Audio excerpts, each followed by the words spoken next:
Miyama Kaito, an ordinary third-year college student who thinks his everyday life is just plain boring. He's walking down the street, passing by some cheerful high schoolers, wishing for just a little bit of a change. But be careful what you wish for. Out of nowhere, shoom, poof!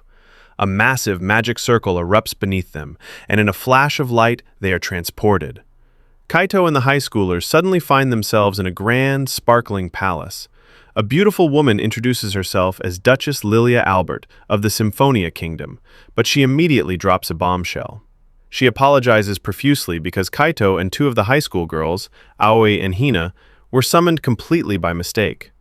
The real target was the guy with glasses, Mitsunaga Seigi, who was called to be their honored hero. Kaito begins to panic, imagining a grim fate of fighting terrifying demons. But wait, the Duchess calmly promises to guarantee their safety and send them back home in exactly 1 year. Kaito gears up for a heavy lore drop about a looming Demon King threat, but Lilia shuts it down. The plot twist? The Demon King was defeated 1,000 years ago by the first hero. Because of a historic peace treaty, demons and humans actually have a super-friendly relationship now. The whole hero summoning is literally just for a massive festival held every 10 years to celebrate their continued peace. Kaito is off the hook. Later, Kaito hits the bustling town streets and learns that their world is sandwiched between a celestial realm above and a demon realm below, all connected by magical gates.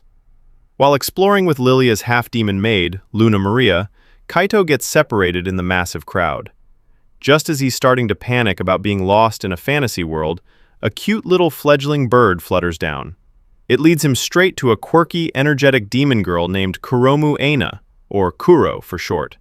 Kuro magically reads Kaito's mind, effortlessly showing off her powers, and casually offers him some baby castellas as a token of their new friendship. Seeing that Kaito is lost, Kuro hands him a mysterious, intricate necklace embedded with a search spell. Flash! The magic activates, helping Kaito reunite with a frantic Luna Maria. Back at the mansion, Kaito thinks his crazy day is finally winding down. But when Duchess Lilia sees the necklace Kuro gave him, she goes absolutely pale. She realizes Kaito casually bumped into an unbelievably powerful demon and instantly orders a report sent straight to the king regarding the other world's technology. Unaware of the panic he caused, Kaito is staring out his window, feeling like an unimportant side character in someone else's epic quest. Suddenly, Kuro crashes right into his room with a cheerful grin. Seeing him doubt his place in the world, she tells him to stop worrying about what others expect. Grabbing him by the hand, they float magically above the glowing city.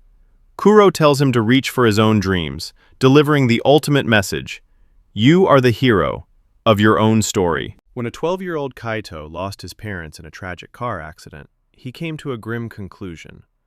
Good and bad are two sides of the same coin. Surviving the crash with only a tiny scratch left him believing he was merely lucky. Terrified of the inevitable sadness that follows joy, he completely isolated himself. Suddenly, Kuromu Aina's cheerful voice pierces his dark memory, urging him not to be scared and to reach for his inner treasure, reminding him it's okay to want things. Kaito gasps awake, realizing his encounter with the demon felt incredibly real. Splashing water on his face, he resolves to quickly adapt to this crazy reality. He was accidentally caught up in a festival hero summoning and is now stuck in another world for an entire year. Heading out, Kaito nervously greets Duchess Lilia, secretly sweating because he can't reveal Kuromu Aina trespassed in his room. Lilia apologizes for her maid's hostility, but a flustered Kaito kindly brushes it off, just wanting everyone to get along. Soon, Aoi and Hina arrive. Aoi nervously apologizes for yesterday's awkwardness, but Kaito warmly reassures her that she went through the real ordeal. Over a New Year's breakfast featuring pure white bread, Kaito eagerly asks if the floating lamps and faucet gems are magic. Lilia explains they are essential items anyone with magic can activate. When Kaito asks about casting magic directly, Lilia notes it takes specialized knowledge before effortlessly summoning a massive swirling tornado right at the table. Everyone is blown away, though a deadpan maid quickly scolds Lilia for the breakfast interruption. A flustered Lilia pivots back to the lesson, explaining that since they can use the items, everyone, including Kaito, has a foundation for magic. Detailing the 8 magical attributes, she offers them textbooks, noting otherworldly people can automatically read their language. Hina gets incredibly motivated, while Kaito looks on in awe. Later, Kaito lies in bed, completely baffled by the textbook's complex theories. Muttering that he wishes Kuromu Aina would teach him, she suddenly drops straight from the ceiling onto him, cheerfully asking if he called. Kaito yells in shock, but she grins and offers to tutor him.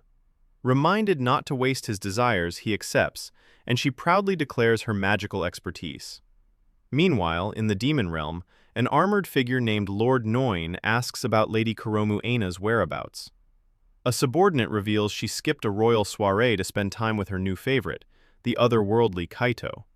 She even went as far as asking the supreme god Shallow Vernal for a blessing on his behalf.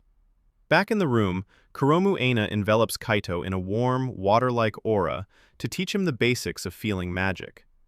Laughing at the 8 attributes, she reveals there are actually only 2 types, transformation and non-transformation. Morphing a magic ball, she explains that real magic is simply about grasping the feeling, not complex theories. While Kuromu Aina cheers him on, Lilia completely snaps downstairs.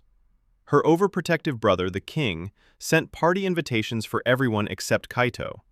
Trembling with murderous rage, Lilia draws a massive broadsword, declaring she'll bring the king's head back as a souvenir.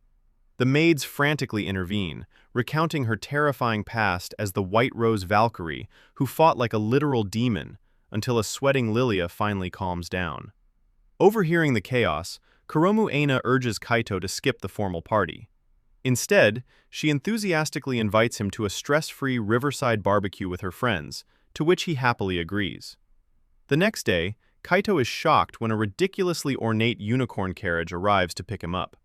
Sitting in the lavish ride, he realizes Kuromu Aina's connections are insanely powerful. He finally arrives at a normal-looking river, where a cheerful Kuromu Aina eagerly waves him over to join the fun. The riverside barbecue kicks off with a massive surprise when a tiny, floating fairy named Laslia drops a giant pile of vegetables with a loud thud. Before Kaito can even process the tiny fairy, 3 huge flying dragons swoop overhead, carrying a literal skeleton named Noin, who cheerfully announces she brought a good haul of fish. Kaito completely panics at the sight of the dragons, until Kuromu Aina scolds Ahat, a terrifying ogre, for scaring him. With a quick spin, Ahat magically shrinks down into a tough-looking human form with horns. Kuromu Aina excitedly introduces her eclectic family to Kaito. First is the floating fairy Laz. Next is Zex, the skeleton who is apparently an all-around rich guy. Then comes Ain, the cool maid who apologizes for startling him with the massive Sedich magical item carriage earlier. Finally, the skeleton Noin introduces herself, and the group clinks their massive mugs together with a roaring cheer. Zex pats a log, gesturing for Kaito to have a seat, but Kaito nervously sets his drink down and offers to help prep the food. Suddenly, Ahat is already holding fully cooked skewers, completely baffled by how fast they cooked. Ain, the lightning-fast maid, presents a beautifully grilled platter of meat and corn in an instant. Kaito takes a bite, amazed by the delicious food. Noin whispers to Kaito that Ain has been Kuromu Aina's maid since before the others were even born, adding that besides Kuromu Aina, Ain is the strongest one there, just like a monster. Ain instantly glares menacingly at Noin, offering her more food with a terrifyingly sharp tone. Noin panics, sweating bullets as she awkwardly praises Ain's timing. Watching the group laugh and chatter, Kaito asks if it's normal for demons of different races to act like family. Noin admits it's actually quite unusual. Overhearing them, Ahat shares his tragic backstory. He was born an ogre with blue skin and 2 horns, a rare mutation that made him isolated and far stronger than the rest. He used to throw tantrums and almost died after making a wrong move, thinking his life was completely pointless. That was until he met Lady Kuromu Aina. She overwhelmed him with her immense strength, but then simply offered him something to eat with a warm smile. Ahat fondly recalls that she didn't look down on him. It felt like bumping into an old friend. Noin explains that while Kuromu Aina is an incredibly powerful, high-level demon, they all love her dearly for her kind words and actions. She calls them family without ever treating them like subordinates. Noin warmly tells Kaito that since he is Kuromu Aina's friend, that makes him their friend, and their family too. Kaito is deeply touched, realizing he's actually making friends in another world. As the fairy Laz playfully complains that they are hogging Kaito, Kuromu Aina checks in to see if he's having fun. Suddenly, Noin turns to Kaito and casually asks, "How is Japan doing these days?" Kaito is completely shell-shocked.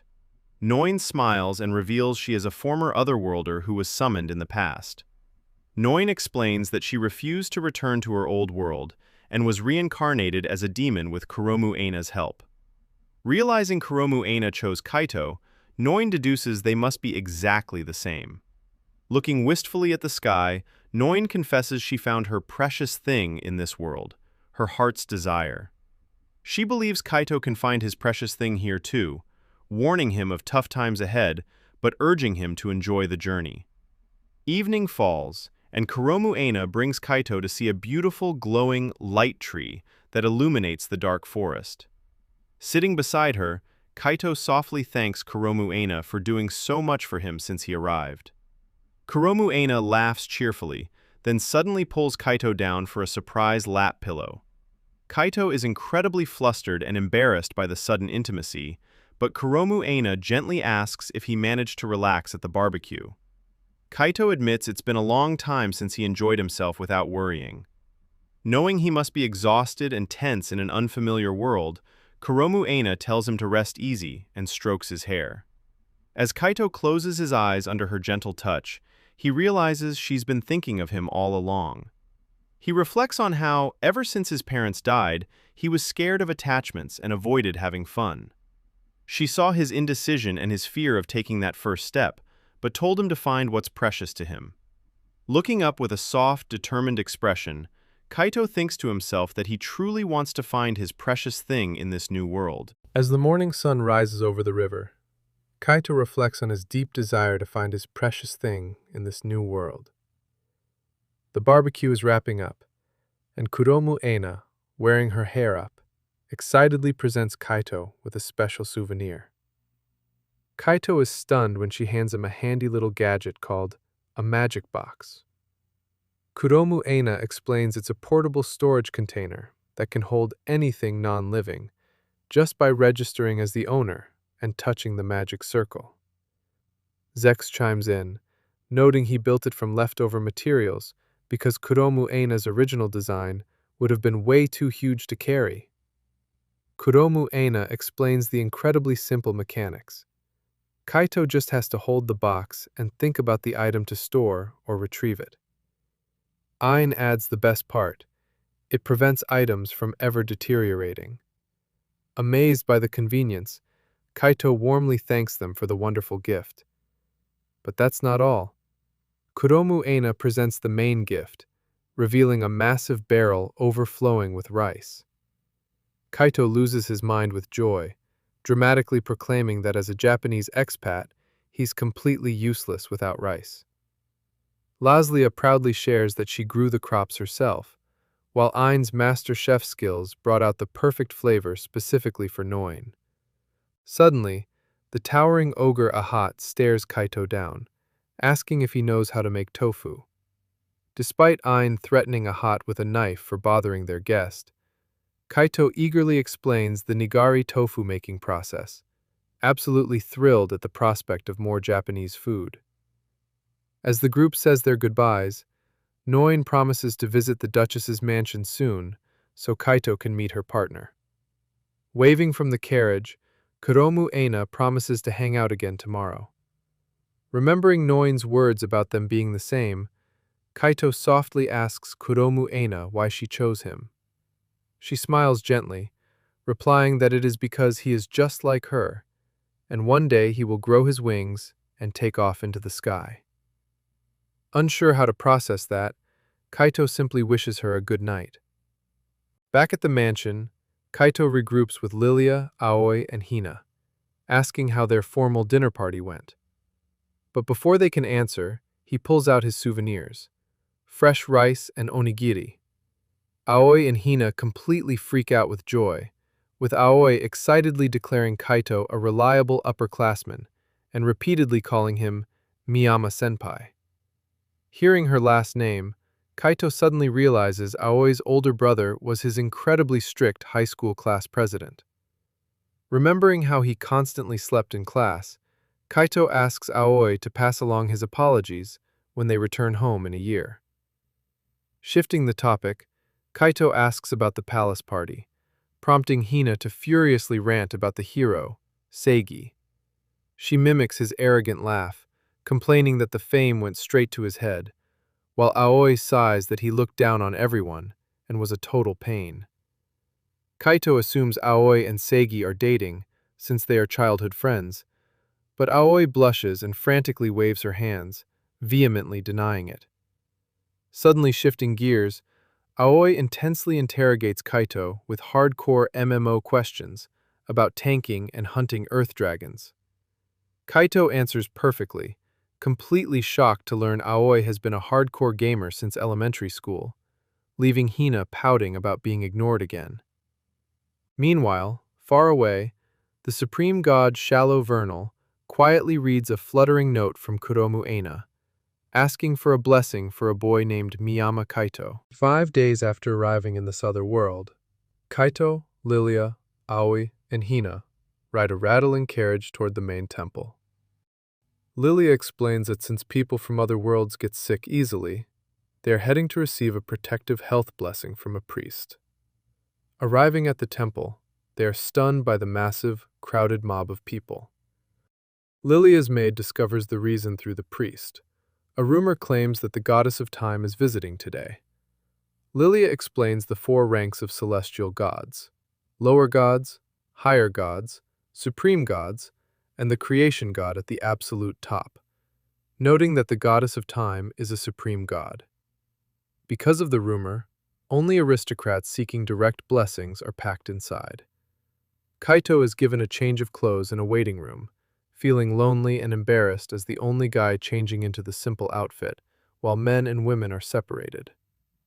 Opening a door, Kaito steps through and gasps in shock as he finds himself standing in an endless flower garden, while the door completely disappears behind him. A majestic, silver-haired woman appears, speaking in a monotone voice to welcome the human from another world, whom Kuromu Aina has chosen. She introduces herself as Shallow Vernal, stating she brought him here at Kuromu Aina's request, and instantly flashes a beam of light to complete his blessing without a hitch. Before Kaito can process what happened, a complete tea set magically materializes with a clink. Shallow Vernal invites him to sit and drink tea, telling him to drop the sama and just call her Shiloh. Kaito panics internally about talking to a god and being terrible at small talk, only for Shallow Vernal to casually reveal she can read minds.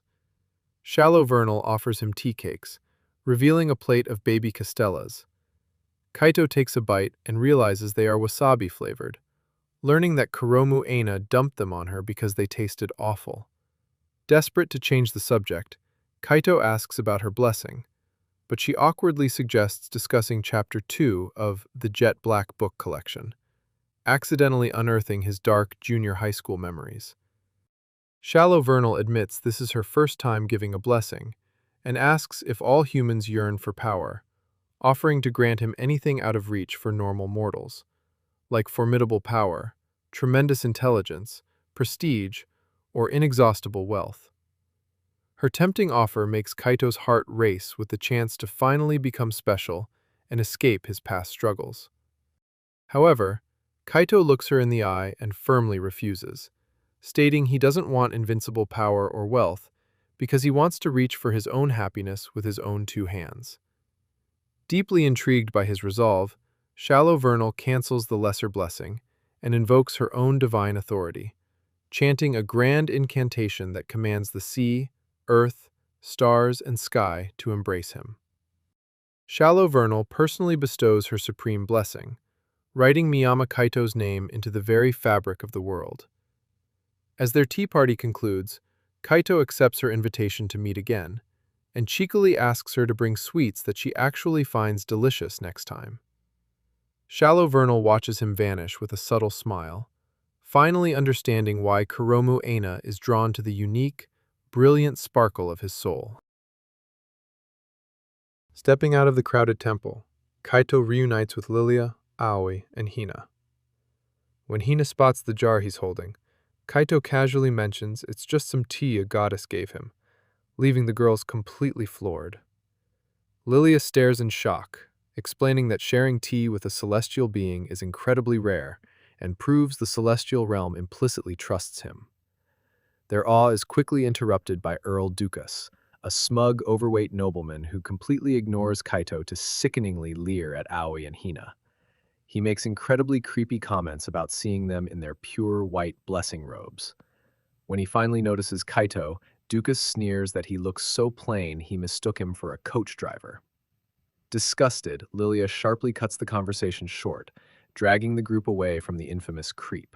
Trying to lighten the mood, Hina playfully poses like a beckoning cat, joking that they should pray to Kaito for good connections. But suddenly, the bustling crowd falls dead silent. The goddess of time herself walks through the parted masses and points directly at Kaito. Lilia drops to her knees in an absolute panic, trying to formally answer for him, but the goddess ignores her completely. Staring at Kaito, she senses immense power within him and asks which demon of carnage chose him. Realizing she must mean Kuromu Aina, Kaito stays silent, but the goddess is so intrigued by his strange fate that she bestows the blessing of time upon him. Promising to remember his name, she tells him she'll see him in a few days and vanishes. The moment she's gone, a hyperventilating Lilia grabs Kaito in a spine-crushing death grip, frantically begging him to attend her upcoming one-on-one meeting with the goddess so she doesn't have to face her alone. Back safely in his room, Kaito rubs his aching back and finds Kuromu Aina cheerfully lounging on his bed. When he tells her about his bizarre tea party with Shallow Vernal, Kuromu Aina is genuinely amazed. She explains that Shallow Vernal is a strict egalitarian who views bugs, clouds, and humans as exactly the same. The fact that Shallow Vernal acknowledged Kaito, gave him a proper blessing, and valued him above her normal indifference is an absolutely massive achievement. Kaito's anxieties wash away at her warm, comforting words, realizing how lucky he is to have her guidance. Shifting gears, Kuromu Aina proudly hands Kaito a hand-drawn Magic for Beginners book, complete with easy-to-follow diagrams. Thrilled, Kaito asks if he can share it with Aoi and Hina, but Kuromu Aina hesitates. Realizing her identity must be a huge secret, Kaito wonders if she's using cloaking magic to protect herself. Breaking the tension, Kuromu Aina laughs and reveals she already made extra copies. She explains she only hides her identity because she is incredibly famous in the mortal realm and wants to avoid causing a massive fuss, comparing herself to a celebrity trying to eat quietly at a local restaurant. Kaito playfully suggests she should just make a proper visit under her own name, so Kuromu Aina hands him a formal letter to deliver to the landlady, Duchess Lilia, announcing her arrival for the very next day. Kaito brings the letter to Lilia's office. Lilia reads it, initially relieved to avoid any conflict with a high-ranking demon, but as her eyes scan the sender's name, her hands begin to tremble violently. She drops the letter and completely loses her mind, screaming at her maid Luna Maria to prepare the absolute best hospitality imaginable with an unlimited budget and palace chefs. Luna Maria picks up the dropped letter, reads the signature, and collapses in pure, shrieking terror. Kuromu Aina isn't just some high-ranking noble, she is King Hades, the demon of carnage.